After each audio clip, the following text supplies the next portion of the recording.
Welcome back to another episode of Noel's podcast, episode number 14 to be exact. I'm the host, Noel Tesfa. What's going on? What's the deal? Love to all the good and beautiful people that are tuned in.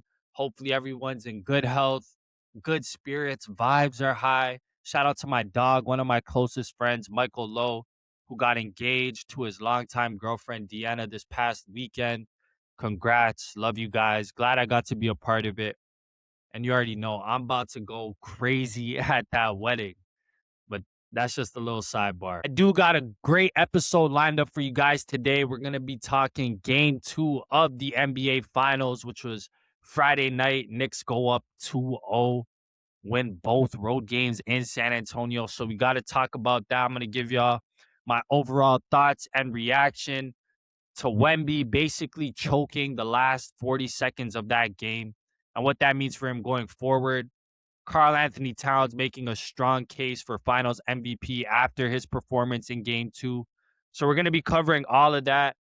And then I'm going to get into my nerd bag for a little bit because I got a few key sequences and key plays from game 2 that I picked out that I really want to analyze and dissect because people don't understand how a few plays and sequences can really shift and alter the trajectory of a game, and in this case, an entire series, and with a championship on the line nonetheless.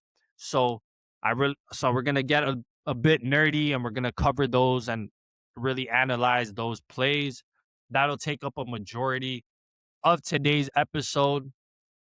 But at the top, I am going to give a few of my thoughts on Donald Trump, the president of the United States, in case you didn't know, attending game 3 of the NBA Finals in Madison Square Garden tonight in New York City. So that will be the rundown for this episode. Trump attending game 3, my thoughts on that, and then my analysis and dissection of game 2 Friday night. So hopefully you guys enjoy and stick around. If you do, please make sure to like, comment, subscribe, share, and follow on all social media platforms. Please and thank you. Now let's get into it. Well, actually, before I get to Trump, I want to say this. If you're not watching the WNBA, and I am an avid WNBA watcher, I watch it heavily, basically every day. If you're not tapped into the WNBA, make sure you are, especially when the Minnesota Lynx are playing, because they have a player, a rookie, the second overall pick in this past draft. Her name is Olivia Miles, and she is filthy. Like, I don't care, man, woman, alien, any type of species, she can hoop with the best of them. She is like a disgusting basketball player. She's averaging like 17, 6, and 5. So not jaw-dropping numbers, but she is disgusting. Like, she breaks down her defenders better than almost anybody in the league already. She gets to the rim. She finds people. She hit like a career high 8 threes, which is the most by a rookie, I think, in WNBA history. And more importantly, she's leading that Lynx team to the best record in the whole league. They're the number 1 seed, and she's the main catalyst of that, in my opinion, with their best player, Nafisa Collier, who is my favorite player in the league, by the way, not playing a single game, had ankle surgery during the offseason. So they're missing their best player, and Olivia Miles has stepped in as a rookie, and she's absolutely killing. So please, if you're not tapped into the WNBA and Olivia Miles, get familiar. You are not going to want to miss her games. I promise you're not going to regret it. Now let's get to Donald Trump. So Trump's attending game 3. And look, this is not a political podcast. I myself am not an expert in the field of politics whatsoever. In fact, I try to stay away from all that for a variety of reasons. However, Trump has now intersected into the sports world, into the basketball world. So I kind of have to give my thoughts on it. And like most people, I have my own personal opinions about Donald Trump. Those opinions are not favorable. But forget it. Put that to the side. I'm going to approach this from a very objective standpoint. All right. Trump attending game 3 of the finals in Madison Square Garden tonight is not a good idea. Simple and plain. And I get it. He's a New Yorker. He's friends with James Dolan, the owner of the New York Knicks, who I think invited him to the game. And I just think it's a mistake because for multiple reasons. Number one, it's an unnecessary distraction. The Knicks are on an all-time heater right now. I've said it in almost every podcast talking about the finals. They're on an all-time heater right now. They're the most locked-in team I've seen in a very long time. You see it on their faces. Mikal Bridges, when he's speaking during his post-game interview, you see it in his eyes. Jalen Brunson, same thing. Karl Anthony Towns, same thing. How he's speaking in these post-game conferences. And it's everybody from coaching staff to the players to probably the trainers. Everyone is so locked in. They're so fixated because the Knicks are 2 wins away from an NBA championship. 2 wins. And that's all that they should be focused on right now. And having Trump being at the finals game and it becoming such a news story, it's like a dark cloud with a bunch of wrinkles and a weird voice looming over the game. And it's an unnecessary distraction because now players are forced to have to answer questions about it during interviews and conferences. And I seen Karl Anthony Towns, actually, a reporter asked him about it yesterday during one of the press conferences. And he did a great job of answering it and kind of dodging the question, making it about the fans instead of Trump. So they're obviously prepared for it and they were prepped for it, but they shouldn't even have to be in that situation to begin with. They should be solely focused on the game. And even when the game starts and Trump's there, the crowd is probably going to be so focused on him and either booing him or cheering him when he's on the Jumbotron. So it's just an unnecessary distraction that he is going to be there. Not to mention he's such a polarizing figure in New York City and in the world. So I just don't like it when outside stories take away from the games and the actual sport being played. So it's just an unnecessary distraction that I feel could have been avoided. So that's reason number one. Reason number two, why I think this is such a mistake that Trump is going to be at game 3 tonight is because I saw a statement that the New York Knicks official page put out a couple days ago that fans are not allowed to host watch parties outside of Madison Square Garden. Security levels and police presence is going to be amped up tenfold. And that's just complete bullshit to me. Do you see what New York City is looking like because of what the Knicks are doing? This is this is the closest thing that we'll see to like soccer fandom. Soccer fandom is on a whole other level. This is the closest we'll ever see to that in the basketball world because Knicks fans are insane. And I guarantee you haven't missed it. You've probably seen it on social media or on TV. Like they're everywhere. And the fans deserve it. They deserve this moment. And they've embraced it like no other franchise has. And I was around. I was a part of it when they were doing it in Toronto, when Toronto was winning the championship in 2019. And it was lit. It's on a whole other scale in New York City. The market, the amount of people that live in the city, it's crazy. And those are the true fans, the ones who can't afford tickets, $6,000 tickets, by the way. It's not like you're broke if you can't afford those tickets. Cheapest tickets, $6,000. Are you kidding me? But those are the real fans outside of Madison Square Garden within the city, partying, embracing the Knicks, like really cheering them on. And you're going to tell them that they can't do that outside of the Garden. You're basically snatching away part of your advantage from your own team. And that makes zero sense to me. I don't get it. And I get why they're doing it because Trump is there. I understand that part. My point is he shouldn't be there because if him being there is taking away from the fans' experience and the fans being able to party and do what they've been doing all playoffs. And basically, since Jalen Brunson has got there, you're basically telling the real heartbeat of your team and of the entire city, the fans, that they don't matter. They're not as important. And I will never jack that in honor of New York City and the Knicks. So Trump being there is bad because of not only the distraction that it's going to give for the team, but the fan experience that it's taken away. And Pablo Torre had a really good tweet about this on Twitter. I'm not going to pull it up, but you can, if you have Twitter or X, whatever, go search up Pablo Torre. He's a journalist, and he had a tweet about the whole fan thing, and that perfectly embodies what I'm talking about. So again, Trump being there, not a good idea. Ob- objectively, I'm speaking. I'm Canadian. I'm not even American. So, but him being there, if it's taken away from the fans, if it's distracting the team, which it is, then Dolan should have never invited him. Simple and plain. So those are my thoughts on Trump attending game 3 of the NBA Finals. Now let's get to game 2 Friday night. Knicks steal that one. 105-104 was the final score. They go up 2-0 in San Antonio. And this game felt like 4 different games in one.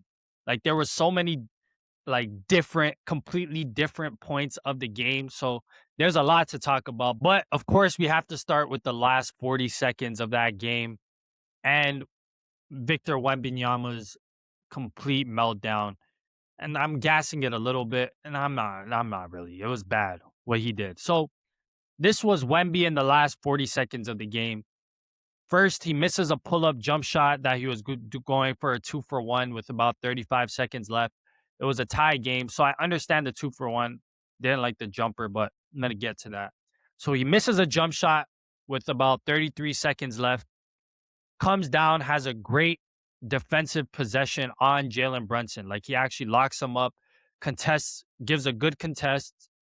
Brunson misses. Wemby gets the rebound, dribbles the ball up, takes a few dribbles.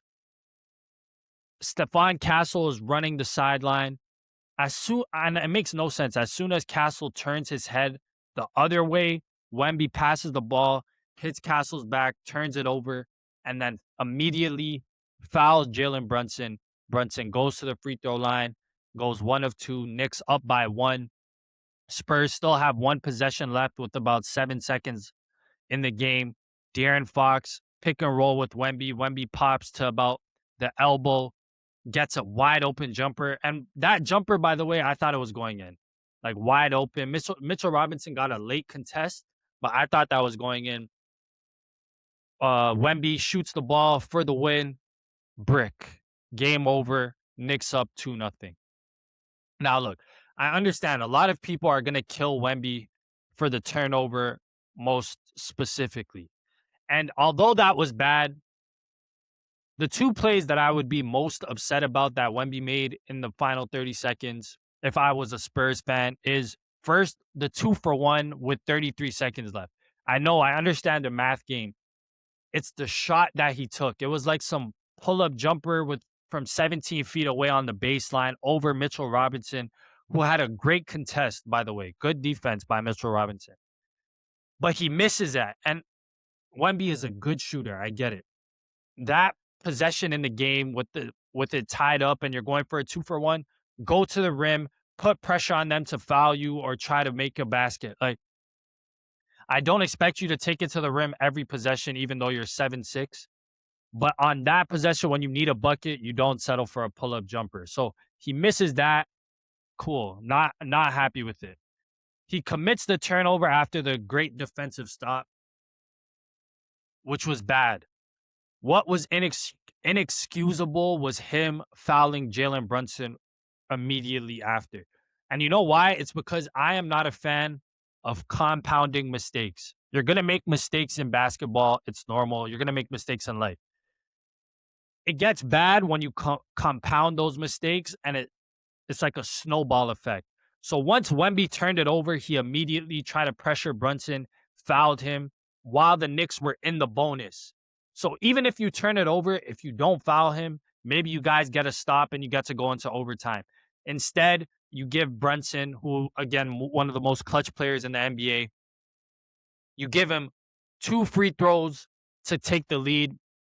He missed one of them, so it wasn't too bad, but he still hit one that gave the Knicks the lead. So the foul is what I was most upset about besides the pull-up jumper going for 2 for 1. The missed shot at the end of the game, it was a great look. I thought it like I said, I thought it was going in, so I'm not mad about it. But the 2 plays I feel really cost him the game, that pull-up jumper with 33 seconds left, and then fouling Brunson after committing the turnover. So it was a really bad 40 seconds for Wemby. It's going to be something that's going to it's going to be something that carries on with him for the rest of his career, no doubt about it, especially if the Spurs lose, especially if they get swept in his first finals. When we do GOAT debates and GOAT talks, and maybe I was a little too premature when I was talking about Wemby after the Spurs Thunder series, I'll admit it. But when we're having those debates with the Jordans and the LeBrons and the Kareems and the Kobes, we have to like nitpick because these guys are so great. They accomplish so much. We nitpick. And this is something that we're going to nitpick about Wemby 10, 15 years down the line when we're putting his career into perspective. We're going to be like, hey, remember his first finals when he had that terrible turnover against the Knicks and the missed shot at the end and fouling Brunson, all that? We're going to bring that up. So this is something that he's going to have to wear on his jacket. But again, it's all about bouncing back. If he has, even if the Spurs lose, they can't get swept. Being swept would be bad. But even if the Spurs lose in like 5 or 6, but he bounces back and he has a great performance then the rest of the way, then it will ease it up a little bit. But if this is something that you can see he's still thinking about and it kind of affects his performance in the following games, then that's a major problem. So only time will tell. We'll see what he does in game 3 tonight and then going forward, but not a great stretch of basketball for Victor Wembanyama. So that's the first thing I wanted to talk about from game 2. On the Knicks side of things, Karl Anthony Towns and Mikal Bridges were their 2 best players in that game. Hands down, bar none. Mikal Bridges was amazing, hit a bunch of threes. He was like 5 for 5 from 3 at one point. Again, continuing his crazy stretch of efficiency, even though he had not a really good game 1, came out in game 2, hit timely shots. He was actually so good that the Knicks were going to him down the stretch with like a few possessions left in the game. They were giving him the ball instead of Jalen Brunson, which was a mistake clearly because Bridges turned it over and he was missing shots. But up to that point, great game. So shout out to Mikal Bridges for that. Karl Anthony Towns, I talked about it in my last episode, how great he was. He bullied Wemby in game 1. He bullied Wemby on defense. Like defensively, he bullied Wemby and he imposed his will. In this game, in game 2, he bullied Wemby on offense. Like he was doing everything. He was dunking on him, blowing by him on the perimeter, which is like you would think Wemby is quicker on his feet than Cat. No, Cat was getting by him like multiple times. Offensive rebounds over him, layups over him, hitting threes over him. Wemby couldn't check Cat. Simple and plain. And that's something you have to keep in mind when we're talking, oh, this is the greatest defensive player of all time. And I've said that. And he very well might be still. But I can tell you one person who doesn't think that Wemby is the greatest defender of all time, and that's Karl Anthony Towns, because he is fooding him. And the game that he had in game 2, he finished with 21 points and 13 rebounds. He did get into foul trouble, which I'm going to talk about in my key sequences. But 21 points, 13 rebounds, bullied Wemby on offense. And after 2 games in this series, that matchup, Karl Anthony Towns versus Victor Wembanyama, Karl Anthony Towns is winning that matchup. And that, I would say, is a huge, huge reason why the Knicks are up 2-0 in this series. So, I don't know. I would still give the slight edge to Jalen Brunson when we're talking about finals MVPs, but Cat is definitely right there. Like, it's neck and neck.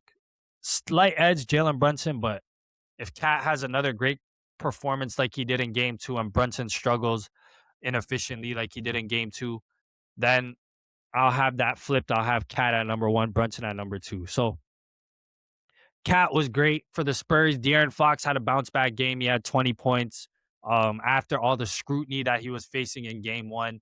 So he was good. Again, just not good enough down the stretch. And the rest of the Spurs, Castle, Harper, Vassell. Vassell was all right, but Castle, Harper, who else? Champagny, they all had below average games. And if the Spurs need any shot to win this, Wemby has to be all-time great, and the rest of his Spurs team have to play above expectation level, because as much praise as we've given them, as I've given them over the course of these playoffs, if they don't show up in these next game three, especially if they lose game three, it's over. It might already be over, but if they lose game three, it's definitely over. So the Spurs, the rest of the Spurs team, Harper, Castle, Champagny, Vassell, those guys have to show up way more than they did in game two. That's simple.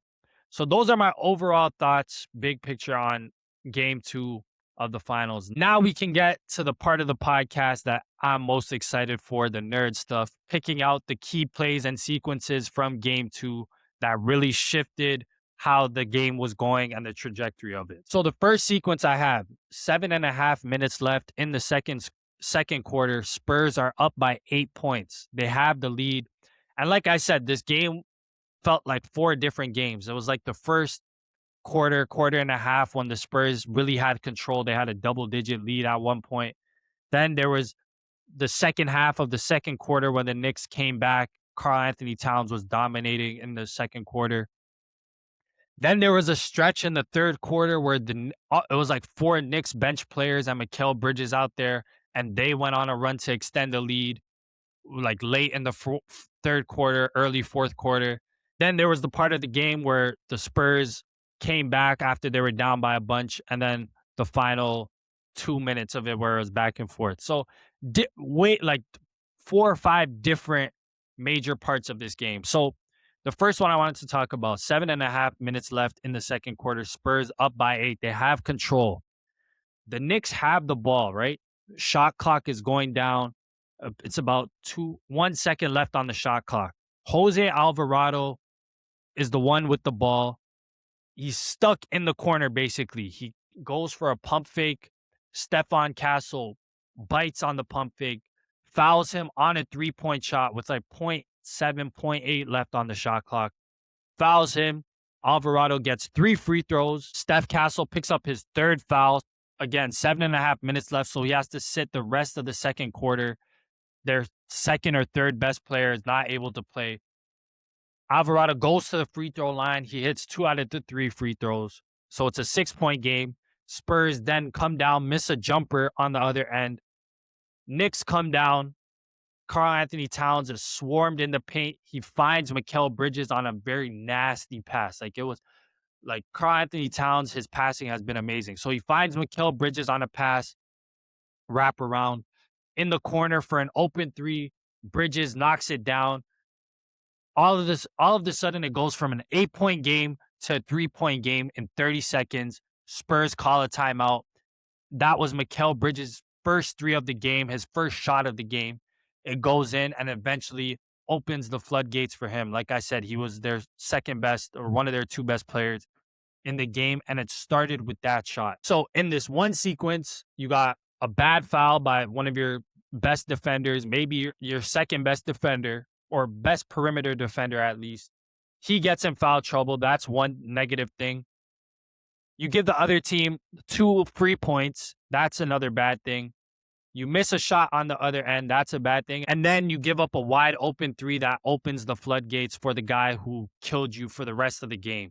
So in one sequence, 30-second span, that's how much a game can shift. You go from up 8 to only up 3 with the other team having so much momentum. The next sequence that I have, I'm not really going to break down. This is just a very important play in the game. And a lot of these sequences and these plays are like 6-point, 5-point shifts. Like one team could have had 3 points. Instead, they give up 3 points to the other team, and that's like a 6-point swing. So a lot of these sequences are in like that type of ballpark, you know? So the next play, 7 minutes or 9.5 minutes left in the third quarter. Wemby misses a three, right? The Spurs are already down by 7 points. So Wemby misses a wide open three from, I think it was the right side, the right free throw line extended. He misses a three. The Knicks come back down in transition. Jalen Brunson pull up wide open three, knocks it down. So what could have been, if Wemby hits that three, it could have been a 4-point game with momentum. Instead, he misses. Brunson comes down and hits the three. Knicks go up 10. So that's a 6-point swing right there. There's not too much to analyze about that specific play. It's just, I just wanted to highlight how those like 5-point, 6-point swings are so crucial within a game. So it goes from what could have been a 4-point lead to a 10-point lead for the Knicks. The next play I have, there's 7 minutes left in the third quarter.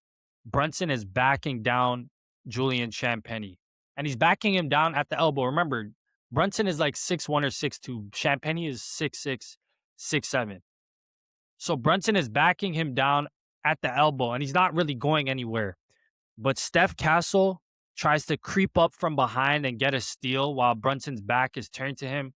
But Brunson sees him out of the corner of his eye. As soon as Castle gets there, Brunson hits a pass to, who was it in the corner? He hits a pass to Landry Shamet in the corner, and Shamet had a really good game too as well. Just been uber efficient from the three-point line. Steph Castle leaves him. Brunson finds him. Shamet hits the three, and it puts the Knicks up by 11. So you can't have a defensive lapse like that if you're Stephon Castle. You have to know to stay home. And I think Tim Legler said it on the broadcast. He told him, you can't leave Shamet, who's been lights out from three, can't miss, to go and try and steal the ball from Jalen Brunson, who Champagnie wasn't letting him get anywhere on the post up. So it made no sense for Castle to leave his guy who was a knockdown 3-point shooter. He did, and went up from being up 8 to up 11. And again, it's just momentum swinging plays. And that's just a play where your youth shows, where Steph Castle, this is his first playoffs, second year in the NBA. And that was a play that you could tell, like 5 years from now when he's a vet and he's done this many times, he is not going to leave wide open shooters to make that type of play. So that's another play in the third quarter. The next crucial sequence that happens in the third quarter, it comes with about 6 minutes left in the quarter. Karl Anthony Towns picks up his fourth foul on an offensive foul call. He hooks one of the Spurs defenders. I think it was Steph Castle, but he kind of like hooks his arm into him. He gets called for an offensive foul. But on the replay, that was not a foul. Like, it should have been a no call, but the refs were on some BS in this one, and everybody knows it. But Cat gets called for his fourth foul, has to sit on the bench with 6 minutes left in the third quarter.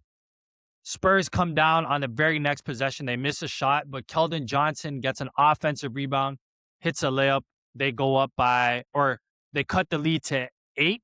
So Knicks were up by 10. Then they're up by 8 after that Keldon Johnson layup. Knicks go down, miss a shot. Spurs come back to the other side.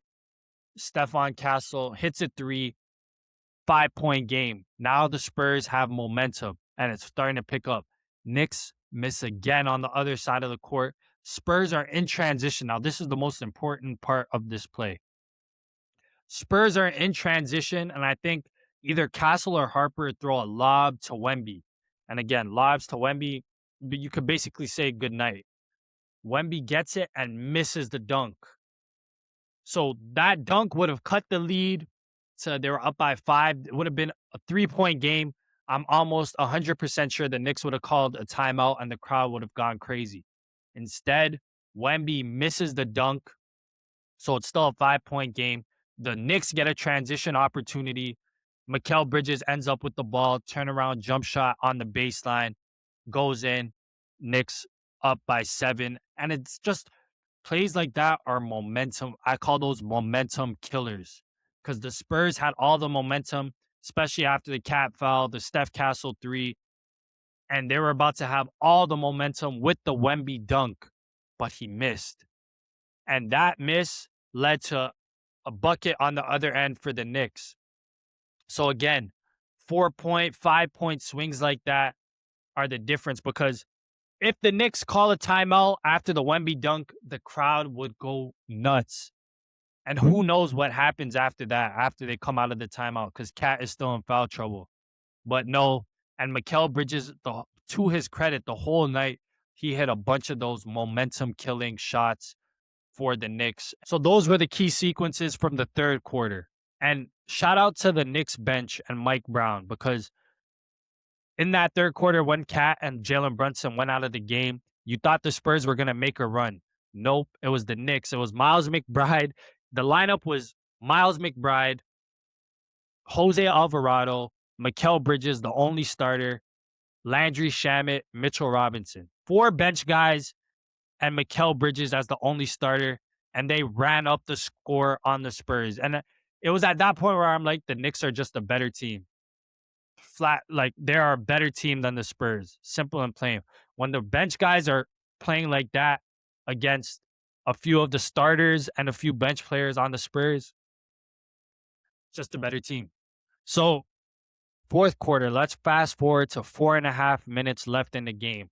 The Spurs are on a 7-0 run, right? And they were down, I think they were down by 14 at one point in the fourth quarter. The Spurs were.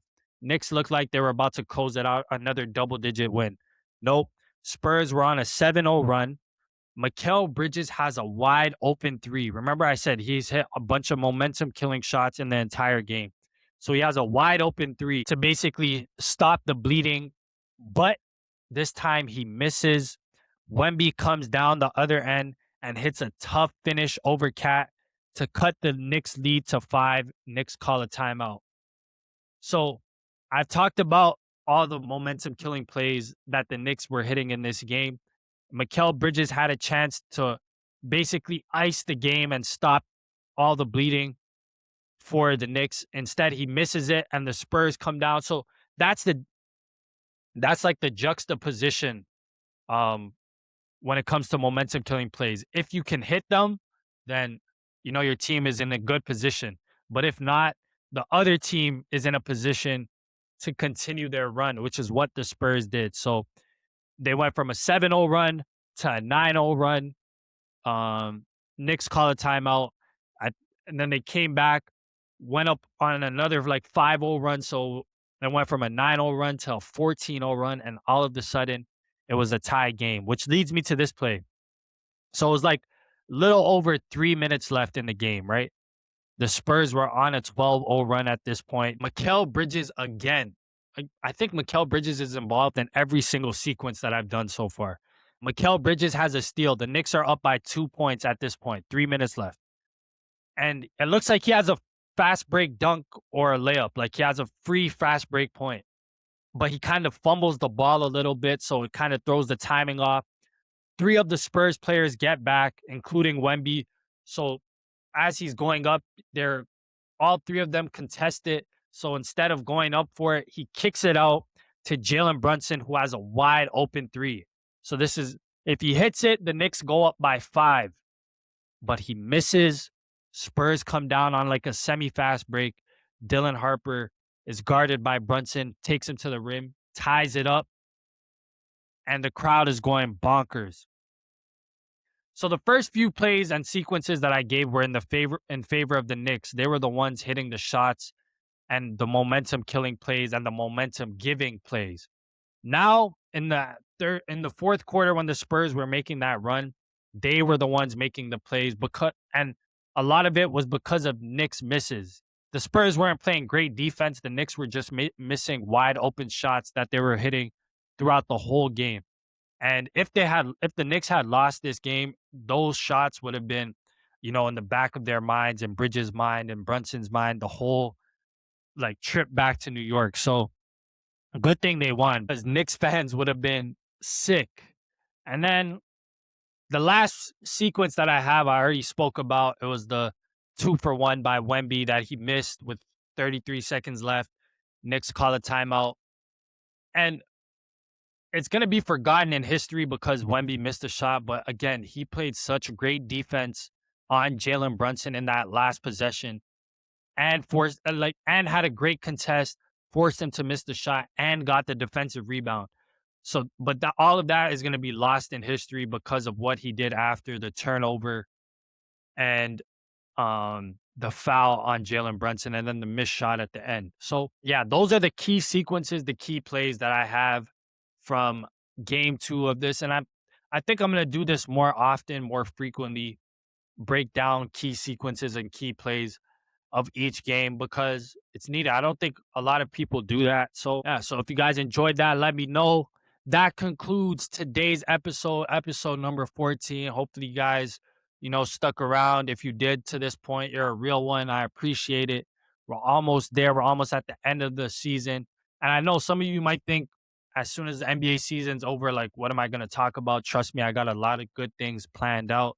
So make sure to subscribe and be on the lookout for that.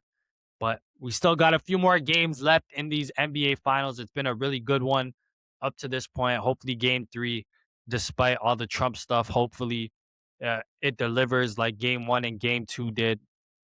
And yeah, we'll see. So thanks again for sticking around. Love to everyone. Appreciate you guys. And I'll see you very soon. Enjoy your week.